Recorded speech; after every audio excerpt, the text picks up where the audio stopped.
Consistency. একটা স্টুডেন্টের জীবনে সবচেয়ে গুরুত্বপূর্ণ বিষয়ের একটি হলো কনসিস্টেন্সি। কেননা একটা স্টুডেন্ট যতই ভালো হোক না কেন, সে যদি কনসিস্টেন্সি মেনটেন না করতে পারে, তাহলে সেও কিন্তু ধীরে ধীরে আস্তে আস্তে সেই গলদের কাতারে চলে যেতে শুরু করে। একটা উদাহরণ দিয়ে বলি। মনে করো যে রহিম হচ্ছে তোমাদের মতো একটা স্টুডেন্ট। রহিম প্রত্যেক দিন 8 থেকে 9 ঘন্টা রুটিন করে মোবাইল চালায় এবং রাত 3টার সময় ইউটিউবে স্ক্রলিং করতে করতে হঠাৎ করে তার কি মনে হয়, পড়াশোনা রিলেটেড একটা মোটিভেশনাল স্পিচ দেখে বসে যে জীবন হচ্ছে পড়লে এটা করা সম্ভব, অমুক হচ্ছে পড়াশোনা করে এটা করে ফেলেছে, বিদেশে চলে গেছে, এত বড় ডাক্তার হয়ে গেছে, এত বড় ইঞ্জিনিয়ার হয়ে গেছে, মাসে 7 ডিজিট ইনকাম। তো এটা দেখার পরে রহিমের মনে হলো যে না, আজকে আমি একটু পড়তে বসি। তো ভিডিওটা দেখার সময় কিন্তু রহিমের মাথায় প্রচুর পরিমাণে ডোপামিন রিলিজ হয়েছে এবং ভিডিও দেখার সময় সে নিজেকে সেই ডাক্তার বা সেই ইঞ্জিনিয়ারের সাথেই কম্পেয়ার করেই কিন্তু ভিডিওটা দেখেছে। অর্থাৎ ভিডিও দেখার সময় রহিম ভেবে নিয়েছে যে সে অ্যাকচুয়ালি সেই ডাক্তার অথবা সেই ইঞ্জিনিয়ার, অথবা সে সেটা না হলেও তাকে সেটা হতেই হবে। তাই রহিম করলো কি, ওই একটা ভিডিও দেখার পরে মোবাইল টোবাইল সব কিছু বন্ধ করে রাত 3টার সময় উঠেই পড়া শুরু করলো। তবে এই পড়াটা পড়তে গিয়ে তার 15 মিনিট, 20 মিনিট, 1 ঘন্টা বা 2 ঘন্টা খুব ভালো লাগলো। কিন্তু এরপরে হঠাৎ রহিমের মনে হলো যে না, আজকার হচ্ছে না, থাক, কালকে পড়তে বসবো। এরপরে রহিম সকাল 5টা বাজে ঘুমিয়ে গেল। এরপর সে উঠলো দুপুর 12:30টার সময়। 12:30টার সময় ওঠার পরে রহিমের একটু নিজেকে ফ্রেশ করতে এবং খাওয়া দাওয়া করতে করতেই কিভাবে দুপুর 2টা 3টা বেজে গেল সে বুঝতেও পারল না। তো এখনকার রহিম আর রাতের রহিম কিন্তু আর এক নেই। কেননা রহিমের মাথায় রাত্রে মোটিভেশনাল ভিডিও দেখে যে ডোপামিনগুলো রিলিজ হলো, তার বিন্দু মাত্র এখন রহিমের মাথায় কিন্তু নাই। তাই এখন রহিম কি করলো, রহিম আবার খাবার দাবার খাওয়া শেষে বললো যে যেহেতু দুপুর হয়ে গেছে, আমি একটু বিকাল থেকে পড়তে বসি, আমি আপাতত একটু রেস্ট করি, কেননা খাওয়ার পর আর কেই বা পড়তে বসে। তো এই সময় রহিম আবার তার মোবাইল নিয়ে স্ক্রল করা শুরু করলো। স্ক্রল করতে করতে তার ওই যে সে রুটিন করে 8-9 ঘন্টা ফোন তো চালাতেই হবে, তাই সে স্ক্রল করতে করতে কখন যে 3-4 ঘন্টা পেরিয়ে বিকালটা চলে আসলো সে টেরও পেল না।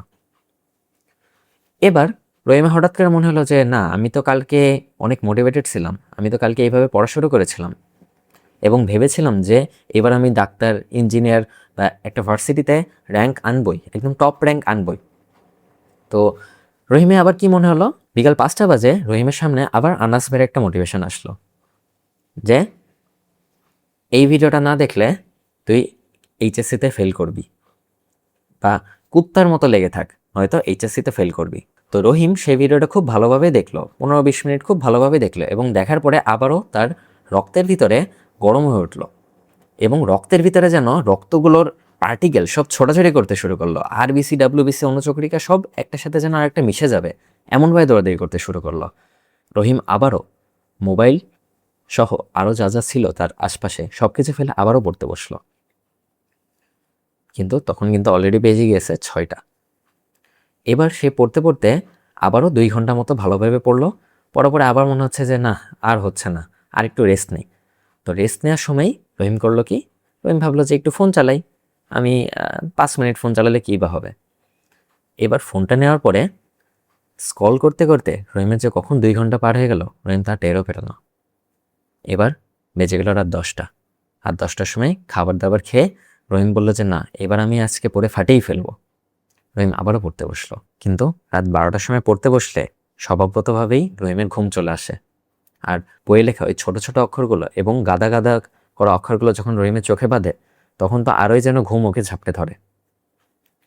এবার রহিম কি ভাবলো বুঝতে পারছ তো, রহিম এবার ভাবলো যে না, আজকের দিনটা একটু ঘুমিয়ে নিই, কালকে সকাল থেকে একদম পুরো ফাটিয়ে পড়বো। এই লুপটা একদিনের না, এই লুপটা কিন্তু হাজার হাজার লাখ লাখ রহিমদের জীবনে দিনের পর দিন ঘটে চলেছে। এই লুপটা থেকে বেরানোর জন্য কনসিস্টেন্সি কিন্তু খুবই গুরুত্বপূর্ণ।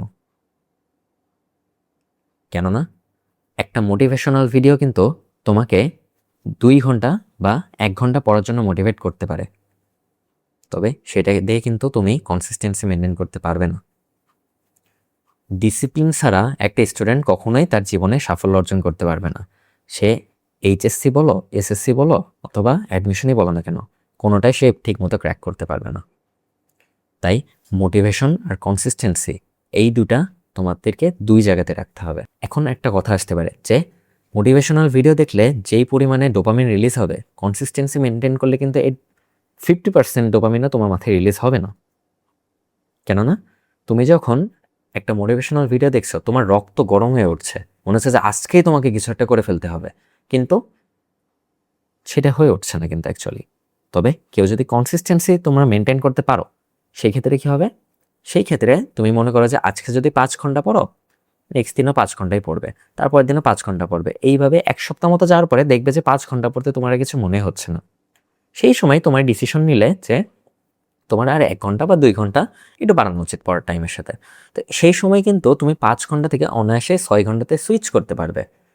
তবে একটা মোটিভেশনাল ভিডিও দেখে, আনাস ভাইয়ের দিনে 17 ঘন্টা রুটিন দেখে যদি তুমি আজকে পড়তে বসো যে আজকে আমি 17 ঘন্টা পরে ফাটিয়ে ফেলবো, হয়তো তুমি 17 ঘন্টা পারলে না, 12 ঘন্টা পারলে, কিন্তু নেক্সট 2 দিন তুমি দেখা যাচ্ছে মরার মতো পড়ে থাকলে, বা ভাবলে যে আরে গত দিন তো 12 ঘন্টা পড়েই ফেলেছি, আজকে তাহলে একটু রেস্ট নিই, আজকে একটু কম পড়ি, বা আজকে একটু নাই বা পড়ি, সমস্যা কি? এমন করে হয়তো তুমি যেদিন মোটিভেশনাল ভিডিওটা দেখেছো ওই দিন 12 ঘন্টা পড়েছ, তার ঠিক পরের দিনই তোমার টোটাল স্টাডি আওয়ার হলো 3 ঘন্টা। তাহলে আলটিমেটলি লাভটা কি হলো? তাহলে 2 দিনে তোমার পড়া হলো 15 ঘন্টা। 3 নম্বর দিনে যে আবার হয়তো তুমি 4 ঘন্টা পড়লে, তাহলে হলো কত টোটাল? 19 ঘন্টা। কিন্তু সেম এই কনসিস্টেন্সিটা তুমি যদি অন্যভাবে ধরে রাখতে, অর্থাৎ ডেইলি যদি 5 ঘন্টা, 6 ঘন্টা বা 7 ঘন্টা যেটা তুমি পড়ো না কেন, আমি ধরলাম যে 7 ঘন্টা করে পড়ছো, কেননা একটা স্টুডেন্টের জীবনে ইন্টার লাইফে ওঠার পরে একদিনে 7 ঘন্টা মিনিমাম পড়া উচিত। এবং কেউ যদি 7 ঘন্টা পড়তে নাও চায়, একাডেমিক প্রেশার তাকে ঠিকই এই 7 ঘন্টা পড়িয়ে দেবে। তাই ধরলাম যে তুমি যদি হচ্ছে ডেইলি 7 ঘন্টা করে এই কনসিস্টেন্সিটা মেনটেন করতে পারো, তাহলে দেখো 3 দিনে কিন্তু তোমার 21 ঘন্টা পড়া হয়ে যাচ্ছে। আর সেখানে তুমি যদি একটা মোটিভেশনাল ভিডিও দেখে একদিনে 12 ঘন্টা, তারপর দিন 3 ঘন্টা, তারপর দিন 4 ঘন্টা পড়ো, তাও কিন্তু তোমার 21 ঘন্টা পড়ছে না। আশা করি এই বিষয়টা বোঝাতে পেরেছি। তাই কনসিস্টেন্সি মেনটেন করার জন্য সবার আগে তোমার নিজের মাইন্ডকে সেট করতে হবে যে জীবনে, দুনিয়ায় যাই হয়ে যাক না কেন, দুনিয়া উল্টে যাক, তবু তুমি তোমার এই কনসিস্টেন্সিটা হারাবা না। এখন একটা বিষয় আছে যে কনসিস্টেন্সি মেনটেন করবো কয়দিন? আর ভাইয়া কনসিস্টেন্সি তো এতটা মেনটেন করা আমার পক্ষে পসিবল না, কেননা আমার তো ফোকাস কম থাকে।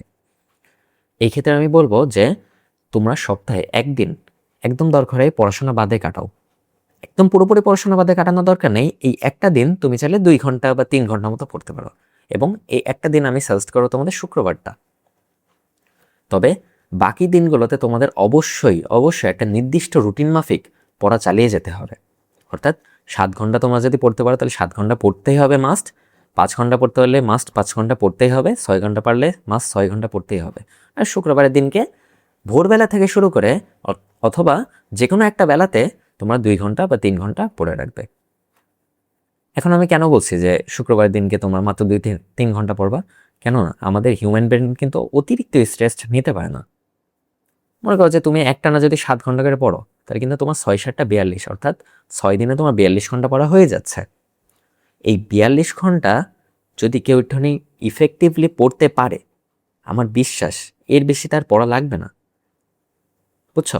তো এখন এই 42 ঘন্টা পড়ার পরে তোমার তো ব্রেনে একটু রিল্যাক্সমেন্টের দরকার আছে, তাই না? তো এই জন্য একদিন তোমার রাখা মাস্ট। তো এই জন্য আমি বললো যে তোমরা চাইলে শুক্রবারে 2-3 ঘন্টা পড়তেও পারো, আবার চাইলে স্কিপও করে দিতে পারো। ওই দিনটা পুরোপুরি তোমার নিজের রিল্যাক্সমেন্টের উপর রাখো। আর ওই দিন কোনো ক্লাস বা অন্য কোনো কিছু দরকার নাই। ওই দিনটা পুরোপুরি তুমি তোমার রিল্যাক্সমেন্টের জন্য দাও। আশা করি এই বিষয়টা বোঝাতে পেরেছি তোমাদেরকে। তো আজকের ভিডিও যদি আমি একটু সামারি করে বলি, তাহলে আমি প্রথমত একটা কথাই বলবো যে consistency is far far better then motivation, and consistency is the কি টু সাকসেস। আর কনসিস্টেন্ট থাকার বিষয়টা তোমার নিজেকেই বজায় রাখতে হবে, এটা কেউ তোমাকে বজায় রাখাতে পারবে না। কনসিস্টেন্সি জিনিসটা তোমার নিজের মাথার ভিতরেই সেট না করতে পারলে তুমি জীবনে কোনো কিছুই করতে পারবে না। এক কথায় তোমার নিজের সাথেই নিজেকে লড়াই করতে হবে এই কনসিস্টেন্সিটা বজায় রাখার জন্য।